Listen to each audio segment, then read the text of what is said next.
Annie Plessis a 10 minutes pour convaincre les électeurs de Cornier qu'elle peut succéder à Gilbert Allard à l'issue de ces élections municipales. Bonjour Annie Plessis.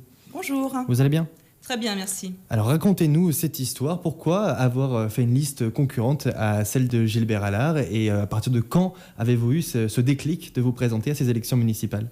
D'accord, alors tout d'abord, je vais expliquer donc la naissance de Cornier Ensemble. C'est le nom de votre liste ? Voilà, c'est le nom de notre liste. Alors c'est pas moi en fait, Annie Plessis, qui ai décidé de postuler en tant que maire et de monter une liste. Il y a eu un groupe de discussion en fait qui est apparu il y a quelques mois. Donc j'ai intégré ce groupe de discussion qui a été mené par plusieurs personnes. Donc différentes personnes nous ont rejoints au cours de ces discussions. C'est-à-dire des personnes, c'est-à-dire des citoyens de Cornier, des gens qui étaient impliqués au conseil municipal et dans la vie politique ou pas spécialement ? Des citoyens de Cornier, également des gens qui étaient impliqués ailleurs, qui ont été déjà élus, qui ont fait plusieurs mandats. Donc il y a eu un peu de... Voilà, il y a eu pas mal de personnes qui nous ont rejoints. Ça a été vraiment ouvert à tout le monde. On a contacté vraiment beaucoup d'habitants donc, sur Cornier. Et donc, suite à ces discussions, on s'est dit en fait que, bah oui, en effet, il y a une liste qui ressortait. Donc, on avait vraiment cette volonté de démocratie. On était vraiment animés en fait par cette volonté de démocratie. Et du coup, on a ressorti une liste. Donc, c'est-à-dire, ce qui vous animait, c'était quoi ? C'était une opposition à certains projets menés par la municipalité sortante, une envie de projets différents ? C'est quoi exactement l'objet de ce groupe ? Disons qu'une opposition, forcément, puisqu'on fait une liste différente, on est un peu dans l'opposition. Mais faire différemment, surtout. Voilà. Comment ? Qu'est-ce que vous voulez faire de différent ? Alors, nous, ce qu'on aimerait, finalement, Cornier, c'est une petite commune qui prend... c'est vrai qu'il y a beaucoup... qui est en pleine expansion à l'heure actuelle, ça c'est clair. C'est à peu près 1200 habitants, 1300 ? Voilà, tout à fait, 1200 habitants. Nous, ce qu'on voudrait, c'est garder une municipalité, en fait, de proximité. Voilà, tout simplement. Concrètement, ça veut dire Concrètement, c'est garder le contact avec les habitants, donc vraiment être à leur écoute. Est-ce que vous avez l'impression, vous, de ne pas avoir été, en tant qu'habitante de Cornier, que la municipalité n'a pas été à votre écoute ? Alors peut-être qu'on n'a pas été forcément suffisamment sollicité par rapport à des projets en cours. Peut-être qu'on ne nous a pas demandé forcément notre avis à chaque fois. Donc c'est ça qui est un petit peu dommage. C'est que du coup... si vous êtes élu maire, vous, comment vous allez faire pour demander l'avis des gens ? Vous allez faire des référendums d'initiative populaire ? Comment vous allez faire concrètement pour rester proche des gens ? Alors concrètement, on a pensé en effet mettre des commissions en place. On voudrait ouvrir des commissions, tout simplement. Que les gens de la communauté, de la municipalité de Cornier puissent accéder à des commissions. Donc des commissions sur l'aménagement du territoire. Donc pour ce faire, on a un architecte, on a une personne également qui a travaillé très longtemps en fait dans le domaine de l'urbanisme. Ensuite, on voudrait ouvrir une commission sur la vie sociale. Donc pour ce faire, on a aussi un directeur d'association de vocation sociale, on a un travailleur social, on a une éducatrice. Donc voilà, on voudrait ouvrir tout un tas de commissions. Avec les gens de votre liste, mais dans une commune de petite taille, on va dire. Pas forcément avec les gens de notre liste, en fait. Est-ce qu'on trouve dans une commune de la taille de Cornier beaucoup de gens qui sont ouverts et disponibles pour participer à ces commissions ? Est-ce que cette démocratie, entre guillemets, participative a lieu d'être dans une petite commune ? Je pense qu'elle a lieu d'être. En tout cas, le but, c'est de le proposer. Ouais. Voilà, on n'impose pas aux gens, forcément, d'intégrer des commissions. Le but, c'est vraiment de proposer des commissions, de proposer une ouverture, de proposer une transparence également, donc à tout niveau, d'être à l'écoute des gens, de recueillir leur avis, leurs idées, parce que je pense que chaque habitant peut avoir aussi de très bonnes idées à nous soumettre. Donc voilà, on a au niveau des associations aussi, être à l'écoute notamment des différentes associations sur Cornier, qui est important.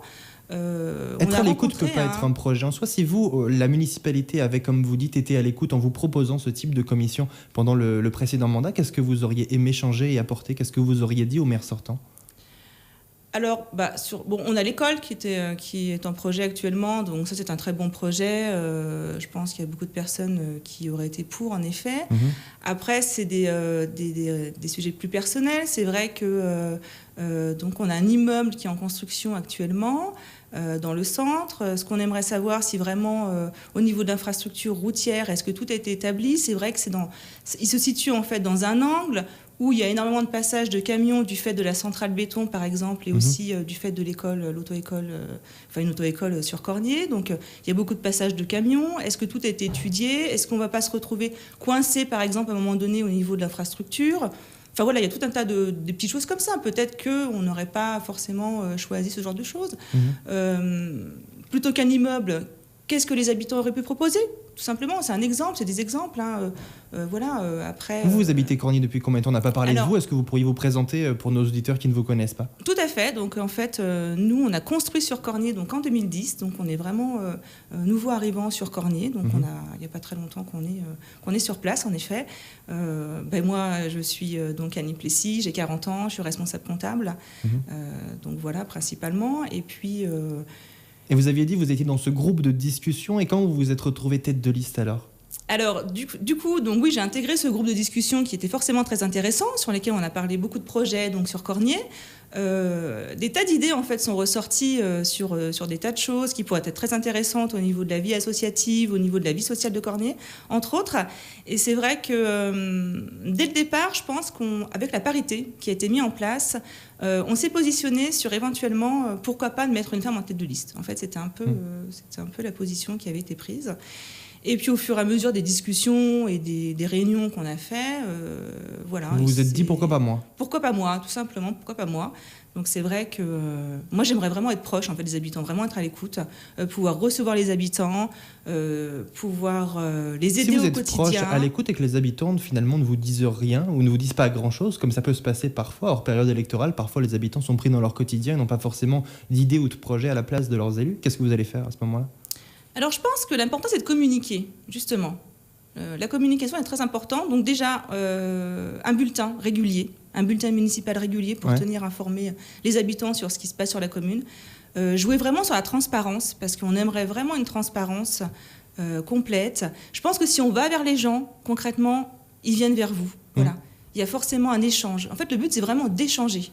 Rien d'imposé, mais d'échanger, tout simplement. Si vous êtes élu à ces élections municipales, qu'est-ce que vous aimeriez dans 6 ans que l'on ait retenu de votre bilan ?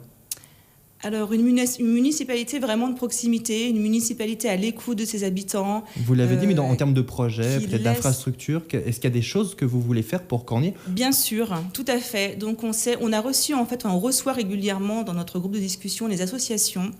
On a reçu notamment le sous des écoles, par exemple. On sait qu'il y a des soucis de salles pour les réunions, donc on aimerait mettre en place un planning pour les associations en fait, de Cornier, toutes les associations de Cornier, pour qu'ils puissent obtenir des salles. Dans un domaine plus concret, on sait qu'au niveau de la cantine de l'école pour les primaires, qui est gérée donc, par une association de parents, il va y avoir un gros souci en quelques années d'infrastructure. C'est-à-dire qu'on n'aura pas assez de place pour accueillir tous les enfants du primaire. Donc il faut anticiper cette évolution. Et voilà, et au niveau de la structure de la cuisine aussi, par exemple. Donc il faut anticiper. Et vous pensez que la municipalité sortante ne le fait pas ? Alors on les a reçus. Pour le moment, ils n'ont pas eu de réponse. Voilà, ils n'ont pas eu de réponse sur ce domaine. Mais il y a plein d'autres domaines. On pense aussi, pourquoi pas, à la petite enfance. Il y a plein d'idées qui ressortent. Après, voilà, ce sont des idées. Après, il faut étudier, il y a un budget derrière, ça ne se fait pas comme ça. Il y a des idées de petite enfance, il y a des idées de projets pour les jeunes. C'est vrai qu'à partir de 12 ans, on sait que les enfants qui se retrouvent seuls le mercredi ou pendant les vacances n'ont plus accès au centre aéré en règle générale. Donc, est-ce qu'on ne pourrait pas mettre en place au sein de Cornier une équipe qui permettrait de pouvoir accueillir ces enfants ? Il y a pas mal de choses qui sont gérées quand même par la communauté de communes du Pays Rochois, la CCPR. Quel est votre avis là-dessus ? Est-ce que vous voudriez par exemple en être la présidente ou comment voudriez-vous vous impliquer si vous êtes élu à Cornier ? Alors en fait, j'ai quelqu'un avec moi donc, qui me suit, qui est dans la liste, qui est très impliqué déjà au niveau de la CCPR, qui a été impliqué en tout cas, qui a déjà été conseiller communautaire. Et donc je pense qu'il serait son domaine réservé, on va dire. Alors réservé non, parce qu'on est vraiment une équipe, mais plus facilement je le laisserai. Moi je préfère autant intervenir sur la commune, vraiment rester plus proche de la commune, vraiment pouvoir ouvrir vraiment des permanences, qu'on puisse venir être accessible, vraiment accessible en fait, au niveau des habitants, pouvoir les aider dans leur quotidien, connaître leurs besoins. C'est plus ce côté-là vraiment sur lequel moi je tablerais au niveau de la Annie Plessis, il nous reste moins d'une minute. En moins d'une minute, est-ce que vous pourriez faire une carte postale de Cornier, de votre ville, nous expliquer qu'est-ce qu'elle représente pour vous ? Alors nous, on a choisi Cornier en fait il y a 4 ans parce que on a aimé la situation. On a trouvé ça que c'était un petit village très accueillant. Donc on avait besoin d'un petit village où on se sentirait bien tout simplement pour vivre, pour élever nos enfants. Donc c'est un peu ce qui nous a attirés. On a aimé à l'époque la mairie qui était ancienne, où c'était un peu décalé, l'école, toutes les infrastructures, la commune. Enfin nous voilà, sur le plan personnel, c'est ce qu'on a aimé en fait de Cornier. Après, je pense qu'il y a tout un tas de choses à faire. Il faut rester sur l'image d'un petit village. Il faut garder vraiment ce petit village savoyard. Je pense que c'est le plus important en fait. Ça. Très bien, donc, voilà. Merci beaucoup Annie Plessis. Le temps est déjà écoulé. Vous aviez 10 minutes pour convaincre les électeurs de Cornier.